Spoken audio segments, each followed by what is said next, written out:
करोड़ों दर्शकों का मिल रहा साथ। एमपी की बात एमपी न्यूज के साथ। मध्य प्रदेश की राजनीति का सबसे बड़ा केंद्र यानी कि इंदौर वो शहर जहां पर दोनों ही प्रमुख राजनीतिक दल कांग्रेस और भारतीय जनता पार्टी अपने तमाम नेतृत्व के चेहरे ऐसे चुनकर भेजती है जो कि सीधे तौर पर पार्टी का झंडा बुलंद कर सके।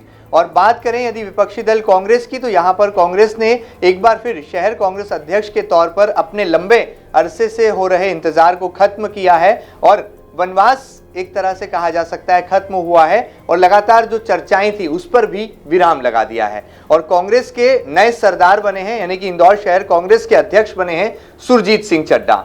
किस तरह से वो लगातार अपने पिता से मिले तमाम राजनीतिक मार्गदर्शन और आदर्श को आगे बढ़ाने के साथ सियासत और जनता की बात करते हैं और मिशन 2023 से ठीक पहले उनके कंधों पर आई इस बड़ी जिम्मेदारी को लेकर वो क्या बेबाक राय रखते हैं। आज एमपी न्यूज के इस खास सेगमेंट में वो आप तमाम दर्शकों से रूबरू होंगे और अपनी बात बेबाक अंदाज में तमाम जनता के बीच रखने वाले हैं। सबसे पहले शहर कांग्रेस के अध्यक्ष जी, आपका बहुत बहुत स्वागत है। धन्यवाद। ये वो जाना पहचाना चेहरा है जो पहले नगर निगम की राजनीति में लगातार एक फाइटर पॉलिटिशियन के तौर पर जाना पहचाना गया और उसके बाद विधानसभा 4 में कांग्रेस के एक दबंग उम्मीदवार के तौर पर भी उनकी पहचान बनी। चुनाव जरूर वो हारे लेकिन हौसला नहीं हारे और लगातार कांग्रेस पार्टी के लिए अपनी आवाज बुलंद करते रहे और सिख समुदाय का प्रतिनिधित्व भी करते हैं और सीधे तौर पर कहें तो समाज सेवा के बाद राजनीति में जनता की सेवा को अपना लक्ष्य मानते हैं। आइए शुरुआत करते हैं। सुरजीत जी, सबसे पहले तो आपके इस नाम ने सबको चौंका दिया। लोग सोच रहे थे कि आसमान से बारिश होगी और आवाज आई एकदम ऐसी कि सुरजीत सिंह चड्ढा अब शहर कांग्रेस के अध्यक्ष होंगे। कैसे आपने ये जादू किया और तमाम जो नाम चल रहे थे उनको पीछे छोड़ दिया? देखिए, मैं इसके लिए मेरे शीर्ष नेतृत्व को बहुत धन्यवाद देता हूँ। जी जी। कहीं न कहीं बहुत समय हो गया था और निर्णय कुछ हो नहीं पा रहा था। जी जी जी। अब हमारे शीर्ष नेतृत्व की क्या सोच रही होगी, बिल्कुल उनका क्या मानस बना होगा, इसके लिए तो मैं वो खुद ही बता पाएंगे। मैं आदरणीय कमलनाथ जी का, दिग्विजय सिंह साहब का और हमारे मध्य प्रदेश के सभी शीर्ष नेतृत्व का हृदय से आभार व्यक्त करता हूँ कि उन्होंने मुझ पर भरोसा जताया। अब जो हुआ वो सब भगवान की कृपा से हुआ, उनकी मर्जी से हुआ। हाँ, मैं जरूर इच्छुक था। मुझसे पूछा गया कई बार कि आप शहर कांग्रेस के अध्यक्ष की बागडोर संभाल सकते हैं, तो मैंने कहा मैं बिल्कुल संभाल सकता हूँ। मेरे पिता 7 साल कांग्रेस अध्यक्ष रहे हैं, मेरे पास एक लंबा अनुभव है। मैं 15 साल तक पार्षद रहा और मुझे एक बार टिकट 2013 में नहीं मिला, उसके बाद 2018 में मुझे टिकट मिला और मैं लगातार 30 वर्षों से सक्रिय हूँ। और मेरी सबसे बड़ी जो बनने की स्थिति बनी वो यही बनी कि सुरजीत चड्ढा मैच्योर पॉलिटिशियन है। वो किसी के बारे में गलत बात नहीं करते, किसी का पीठ पीछे या मुंह पे क्रिटिसाइज नहीं करते। तो मेरी हमेशा यही आदत रही है कि मैं अपनी लाइन लंबी करूं, मैं किसी की लाइन काटने में विश्वास नहीं रखता। चलिए, बड़ी बात है, अपनी लाइन लंबी करते हैं, किसी की लाइन छोटी करने में विश्वास नहीं रखते। शायद यही वजह है कि वो लोकप्रिय भी हैं और पहले लगातार नगर निगम में पार्षद रहते हुए उन्होंने अपनी महती भूमिका भी निभाई है। सुरजीत जी, आगे बढ़ते हैं। ऐसा माना जा रहा था कि आप तो विधानसभा चुनाव लड़ने वाले हैं। लोग बार बार कह रहे थे कि आप तो विधानसभा 4 से कांग्रेस के उम्मीदवार एक बार फिर हो सकते हैं क्योंकि कांग्रेस वहां पर अभी कोई प्रयोग करने के मूड में नहीं थी। लेकिन आपकी इस नियुक्ति ने अब तमाम अटकलों पर विराम लगा दिया है। तो क्या ये माना जाए कि सुरजीत सिंह चड्ढा जी अब चुनाव नहीं लड़ेंगे, कांग्रेस संगठन को मजबूत करेंगे? देखिए, मुझे तो ये बहुत बड़ी जवाबदारी मिली। जी जी जी। और ये जवाबदारी छोटी नहीं है जी।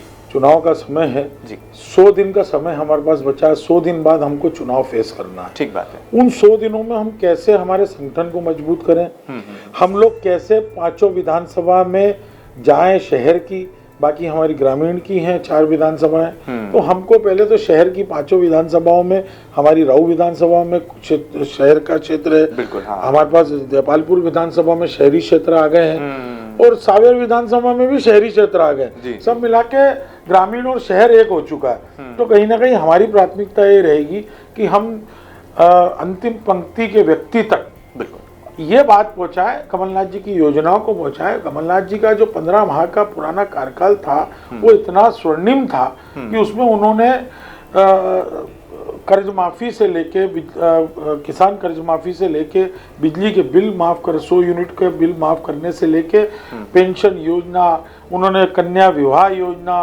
और जो शुद्ध के लिए युद्ध, और उसके बाद जो माफियाओं पे जो उन्होंने एक लगाम कसी थी भू माफियाओं पे, वो आज भी इंदौर की और मध्य प्रदेश की जनता नहीं भूल रही है। कमलनाथ जी ने जो एक बड़ा विजन लेके इस मध्य प्रदेश का को डेवलप करने का सोचा था, और वो निश्चित रूप से वो अधूरा रह गया। हमारी सरकार के कुछ लोग बिक गए और बिक के भारतीय जनता पार्टी में चले गए। ये हमारा दुर्भाग्य कह लें या अब उनका दुर्भाग्य कह लें कि कमलनाथ जी पुनः मुख्यमंत्री बन रहे हैं और मध्य प्रदेश की जनता अब उनको मुख्यमंत्री बनाना चाहती है। सुरजीत जी, मुझे यहाँ पर याद आ रही है स्वर्गीय उजागर सिंह जी की, क्योंकि हमने देखा है कि शहर कांग्रेस के अध्यक्ष रहते हुए उन्होंने एक कांग्रेस पार्टी के लिए पूरा जीवन तन मन धन समर्पित किया। और क्या आप आज उनको मिस करते हैं, उनकी याद आ रही है? क्योंकि जिस कुर्सी पर वो बैठते थे, अब उसी कुर्सी की जिम्मेदारी पार्टी ने आपको एक बार फिर दी है, और ऐसा राजनीति में बिरला ही ऐसा संयोग बनता है। तो अपने पिता को कैसे आप एक आदर्श मानते हुए उनके बताए पद चिन्हों पर आगे चलने वाले हैं, ताकि जो भूमिका उन्होंने शहर कांग्रेस कमेटी के अध्यक्ष रहते हुए निभाई, वही उनके बेटे सुरजीत सिंह चड्ढा भी निभाएंगे? निश्चित रूप से। मुझे 2010 में मेरे पिता की मृत्यु हुई थी। जी। और सब मिला के मुझे 2013 में मेरा विधानसभा का टिकट मिस हो गया था। जी। तब लोगों ने मुझे कहा कि यार उजागर सिंह जी होते तो सुरजीत का टिकट नहीं कटता। ठीक है, पर मुझे कांग्रेस नेतृत्व ने वापस 2018 में मुझ पर भरोसा किया, मुझे टिकट मिला। मेरे पिता मेरे मार्गदर्शक थे, मेरे दोस्त थे, और मैं उनका यस मैन था। वो हमेशा मुझे एक ही बात कहते थे कि हमेशा छोटे बन के रहना, अपने को बड़े बन के नहीं रहना, अपनी लाइन को लंबा करना, किसी की लाइन नहीं काटना। ये उनका मुझे हमेशा एक सीख रहती थी। और निश्चित रूप से उन्होंने कांग्रेस को बहुत अच्छे से चलाया, ईमानदारी से चलाया, और कभी किसी पद पे रहते हुए कोई गंदगी हम लोगों ने नहीं की। हमारी पारिवारिक पृष्ठभूमि जो है वो हमेशा कांग्रेस के प्रति, हम लोग हमेशा कांग्रेस के प्रति लगे रहे हैं। हम कांग्रेस से कभी बाहर नहीं हुए, समय कैसा भी आया हो। हम लोगों ने, हमारे को कई ऑफर आए, पर हम लोगों ने कभी नहीं छोड़ी। कभी हमारी कांग्रेस पार्टी के प्रति हमारी श्रद्धा है, हमेशा है, थी और रहेगी, हमेशा रहेगी। सुरजीत जी, एक सवाल मेरे जहन में है। लगातार ऐसा माना जाता है कि जो शहर कांग्रेस का अध्यक्ष होता है वो टिकटों में भी अपनी भूमिका निभाता है और अपनी तरफ से नामों के पैनल जो है पार्टी के शीर्ष नेतृत्व तक पहुंचाता है। तो क्या सुरजीत सिंह चड्ढा जी के पास भी वो पावर आ गया है कि अब इंदौर शहर की राजनीति में कौन योग्य है, कौन दावेदार है, उनके नामों को लेकर जो है अपना मत और अपनी सहमति जरूर रखेंगे? देखिए, मैं तो एक चीज जानता हूँ जी, अभी हमारे यहाँ पर राष्ट्रीय नेतृत्व का भी सर्वे चल रहा है, आदरणीय राहुल गांधी जी का सर्वे चल रहा है, मध्य प्रदेश के हमारे यशस्वी प्रदेश अध्यक्ष और भावी मुख्यमंत्री आदरणीय कमलनाथ जी का सर्वे चल रहा है, और हमारे बाकी सभी शीर्ष नेता जो हैं वो जनता के बीच में रोज जा रहे हैं। दिग्विजय सिंह जी ने अभी लगभग 70 विधानसभाओं का दौरा कर लिया। जयवर्धन सिंह जी आज भी इंदौर में हैं, अभी सावेर विधानसभा में गए हैं। आज ही वो मेरे भी घर पर निवास पे आए थे और उन्होंने मुझे कहा कि सुरजीत भाई, आप 5 नंबर, 3 नंबर, 4 नंबर, 2 नंबर और 1 नंबर में हमारे चूंकि विधायक है संजय शुक्ला जी, तो बोले आप सबसे समन्वय कीजिए, और वो इंदौर उज्जैन के प्रभारी हैं, तो उनकी भी हमको मीटिंग, राय अगर मुझसे मांगी जाएगी, मुझसे अगर कमलनाथ जी पूछेंगे तो बिल्कुल मैं अपनी निष्पक्ष राय दूंगा। मैं तो कांग्रेस माइंडेड आदमी हूँ, मैं कभी पार्टी का नुकसान नहीं बर्दाश्त कर सकता। जो सच होगा वही बताऊंगा, जो बेस्ट है उसका नाम सर्वे में आएगा, और जिसका नाम सर्वे में आएगा उसको चुनाव लड़ना है। चलिए, बड़ी बात है, सर्वे ही सर्वे सर्वा है, और जिसका नाम सर्वे में आएगा उसको जरूर जो है पार्टी मौका देगी। ऐसी कुछ दावा यहाँ पर कर रहे हैं सुरजीत सिंह चड्ढा जी, इंदौर शहर कांग्रेस कमेटी के नवनियुक्त अध्यक्ष हैं वो। आगे बढ़ते हैं सुरजीत जी, ये बताइए कि अरविंद बागड़ी और गोलू विशाल अग्निहोत्री, ये 2 नाम रेस में शुरू से बने रहे, और अचानक से जो है वाइल्ड कार्ड एंट्री होती है सुरजीत सिंह चड्ढा जी की। कैसे आपने ये रेस जीती, और अब बनने के बाद दोनों नेताओं से आपने बातचीत की, तो किस तरह से उनका साथ और सहयोग भी अब आपके साथ हो गया है? देखिए, ये कोई रेस नहीं थी। जी, ये तो होता आया है। जो बनेगा उसको पूर्व होना है। कोई व्यक्ति एक पद पे जिंदगी भर नहीं बना रह सकता। ठीक बात है। आज मैं पार्षद था, पूर्व पार्षद हो गया, विधानसभा का प्रत्याशी था, अभी कोई नया प्रत्याशी वहां से आएगा तो मैं पूर्व प्रत्याशी हो जाऊंगा। तो सब मिला के ऐसा है कि देखिए, सबको एक न एक दिन कुर्सी छोड़नी है। मैंने विधानसभा का चुनाव लड़ा, उसके बाद अभी नगर निगम का चुनाव था, संजय शुक्ला जी हमारे मेयर कैंडिडेट थे। जी, मुझे कई लोगों ने आके बोला कि यार आप किसी भी वार्ड से चुनाव लड़ लो, आप नेता प्रतिपक्ष बन जाओगे। तो मैंने एक ही बात कही कि मैं ही क्यों, बोले आपके किसी बच्चे को लड़ा दो, आपके भतीजे का लड़ा दो। मैंने कहा नहीं, ऐसा नहीं होता कि एक परिवार का ही कब्जा रहेगा, किसी और को मौका कब मिलेगा। मैं ही विधानसभा लड़ लूंगा, मेरे घर का व्यक्ति पार्षद लड़ लेगा, तो नए आदमी कब आएंगे। तो नए लोगों को मौका मिलना चाहिए। मैं रेस कुछ नहीं थी, हमें एक स्वस्थ प्रतिस्पर्धा थी। सब लोगों ने अपना प्रेजेंटेशन रखा, गोलू अग्निहोत्री ने भी अपना प्रेजेंटेशन रखा, अरविंद बागड़ी जी ने भी रखा, मैंने भी अपना प्रेजेंटेशन दिया, वरिष्ठ नेताओं के पास गया, आग्रह किया, बताया, उन्होंने सर्वे किया, उन्होंने सारी चीजों का आकलन हुआ और आज लगभग 5 से 6 महीने हो गए। देरी जरूर हुई है, पर हमारे शीर्ष नेतृत्व का जो भी उनका फैसला था वो सबको मंजूर है और उन लोगों को, वो भी मेरे भाई हैं, दोनों पद पे बैठे हैं, दोनों को अच्छी बड़ी जवाबदारी, महासचिव बनाया गया है, बड़ी जवाबदारी दी गई है, गोलू अग्निहोत्री जी को भी और अरविंद बागड़ी जी को भी, दोनों को मध्य प्रदेश कांग्रेस का महासचिव बड़ी पोस्ट दी गई है। और सब मिला के हम लोग सब साथ में काम करेंगे। आज ही मेरी बात हुई, अरविंद बागड़ी मेरे साथ में थे, विनय वाटलीवाल जी मेरे साथ में थे, शायद गोलू अग्निहोत्री जी इंदौर से बाहर हैं, मेरी उनसे भी आज बात हुई है। तो हम लोगों में कोई मनमुटाव नहीं है, सब मिलके काम करेंगे और कांग्रेस को किसी भी कीमत पे हम लोग सरकार भी बनाएंगे और इंदौर की सभी सीटों पे हमारे अच्छे उम्मीदवार उतारेंगे और हम, मुझे लगता है 5 सीटों पे इस बार हमारी स्थिति जीतने की बन रही है। चलिए, बड़ी बात है। यहाँ पर गुड लक की बात कर रहे हैं और देखना बहुत लाजमी होगा कि मिशन 2023 की ये चुनावी घड़ी जैसे जैसे आगे बढ़ती है तो कौन से नए समीकरण सामने आते हैं। सुरजीत सिंह चड्ढा जी, आप नगर अध्यक्ष हैं, शहर अध्यक्ष हैं आप कांग्रेस के। भारतीय जनता पार्टी के सामने एक चुनौती खड़ी करने के लिए आप मैदान में आए हैं। बीजेपी के नगर अध्यक्ष हैं गौरव रणदीवे। कैसे ये मुकाबला होगा? गौरव रणदीवे बनाम सुरजीत सिंह चड्ढा, कैसे ये चुनावी संग्राम में आमने सामने होंगे? क्योंकि जिम्मेदारी विपक्षी दल की आपके पास है और सत्तारूढ़ दल की गौरव रणदीवे के पास। देखिए, गौरव रणदीवे अपनी पार्टी का काम कर रहे हैं जी, मुझे मेरी पार्टी का काम करना है जी। हम लोग अपनी अपनी पार्टियों पे अपने अपने कार्यकर्ताओं के साथ काम कर रहे हैं। वो अपने कार्यकर्ताओं के साथ काम कर रहे हैं, वो सत्ता पक्ष में है, ये बात जरूर है कि जो पार्टी रूलिंग पार्टी होती है तो उनकी 60-65% 70% चलती है, 30% तो विपक्ष की भी चलती है। तो अधिकारी और कर्मचारियों को हम लोगों की भी सुनना पड़ेगी। नहीं सुनेंगे तो सड़कों पे लड़ाई लड़ेंगे। अभी आपने 4 दिन पहले देखा, हमारे नेता प्रतिपक्ष चिंटू चौकसे जी ने एक आंदोलन किया, हम लोग सब थे और पुलिस ने अपनी पूरी बर्बरता दिखाई, वाटर कैनन चलाया। हमारे एक यूथ कांग्रेस के अध्यक्ष रमीज खान, उनकी आंख चोटिल हो गई, कल रात को मुझे बधाई देने आए तो भी उनका एक गॉगल लगा के आया, उनको लगी हुई है। तो भारतीय जनता पार्टी ने का भ्रष्टाचार जो है वो सड़कों पर है। आज आम जनमानस जो है वो कह रहा है कि भैया ये मामा तो गया, मामा तो गयो, मतलब यही बात होने लग गई है। जनरल परसेप्शन है। आप चले जाइए किसी चौपाल पे, किसी पान की दुकान पे, किसी होटल पे जाइए, बात कीजिए, बोले साहब ये सरकार बदलनी है। अब ये सरकार वही 20 साल की सरकार और वही 180 से 200 चेहरे आप देख लीजिए 20 साल में, वही के वही लोग राज कर रहे हैं और उन लोगों का भ्रष्टाचार चरम सीमा पे है। अब उसकी हद खत्म हो गई है। अब कहीं से भी ये लोग नहीं टिक पा रहे हैं और मध्य प्रदेश में कमलनाथ जी की सरकार बन रही है और हम लोग सत्ता में आ रहे हैं। आपकी विधानसभा का क्या होगा? विधानसभा 4 का क्या होगा?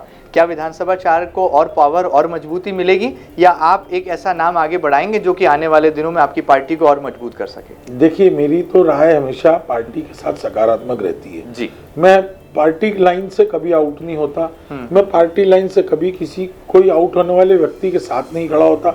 जो पार्टी लाइन की बात करेगा, जो जीतने योग्य होगा, मैं बिल्कुल उसके साथ रहूंगा और जो काम करेगा, जिसका वहाँ ग्राउंड लेवल पे जिसके पास लोग हैं, तो हम जो मेरे पास आज ग्राउंड लेवल पे मैं 4 नंबर में, मतलब 1965 में मेरे पिता यहाँ से पार्षद रहे, 2 बार मेरे चाचा सौदागर सिंह जी पार्षद रहे, 3 बार मैं पार्षद रहा। हमारे पास कहीं ना कहीं ग्राउंड लेवल पे हम लोगों के साथ हमारी टीम जुड़ी हुई है। आम कार्यकर्ता जुड़ा, कुछ ऐसे भी लोग होते हैं जो सिर्फ इस समय चुनाव के समय आके काम करते हैं, वो व्यापारी होते हैं, अलग अलग वर्गों में काम करते हैं, तो वो लोग हमसे सीधे टच में रहते हैं पर वो चुनाव में हमारी बहुत मदद करते हैं। उन लोगों को हम एक्टिव करेंगे।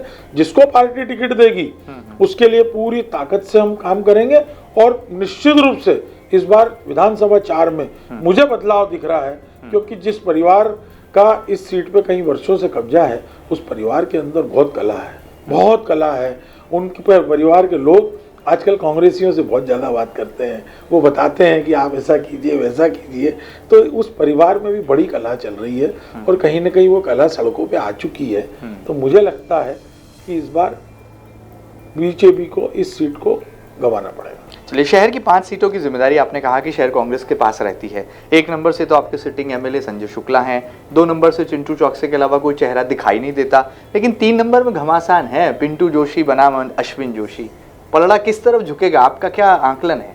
देखिए, मैं तो एक बात जानता हूँ, दोनों भाई हैं, छोटे बड़े भाई हैं। महेश जोशी जी का परिवार है, एक बड़ा नाम था हमारे महेश जोशी जी, मध्य प्रदेश की एक बड़ी शख्सियत है जी जी। और वो उस परिवार का टिकट है।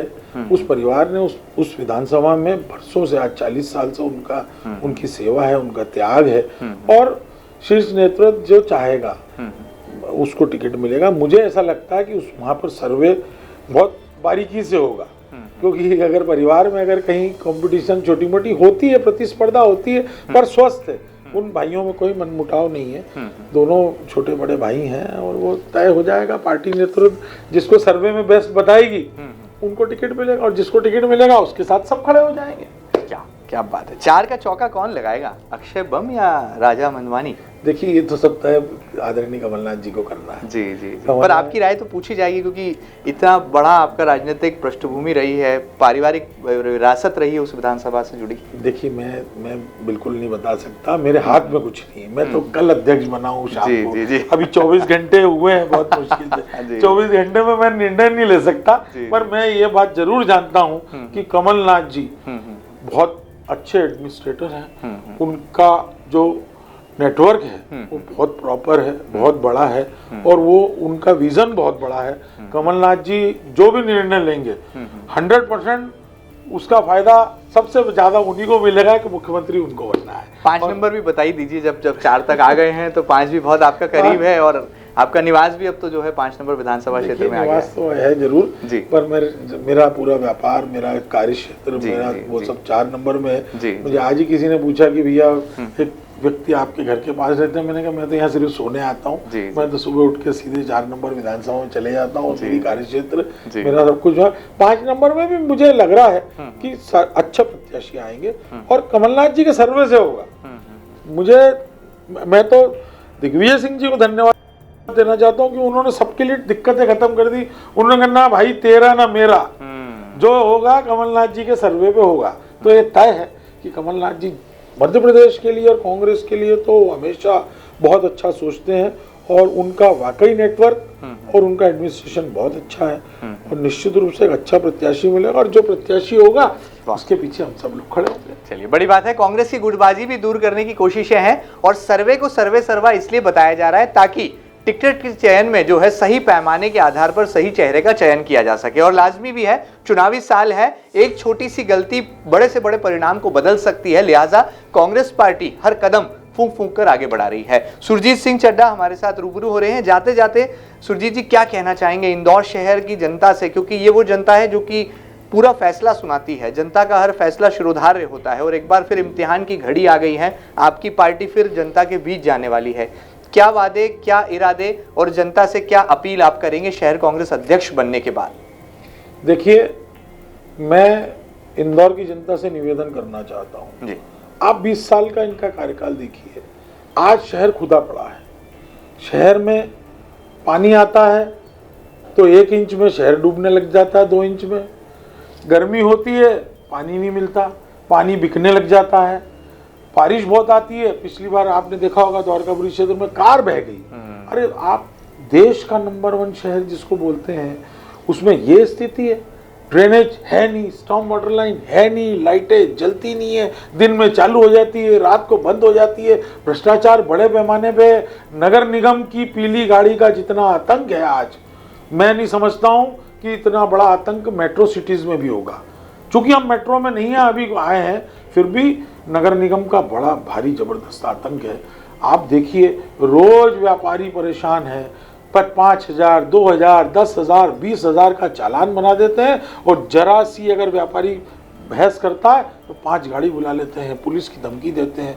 ये आप एमपीवी का देखिए, आप बिजली विभाग का देखिए, आप एक छोटे से मकान का 5-5, 7-7 हज़ार का बिजली का बिल आ रहा है, कैसे भरेगा?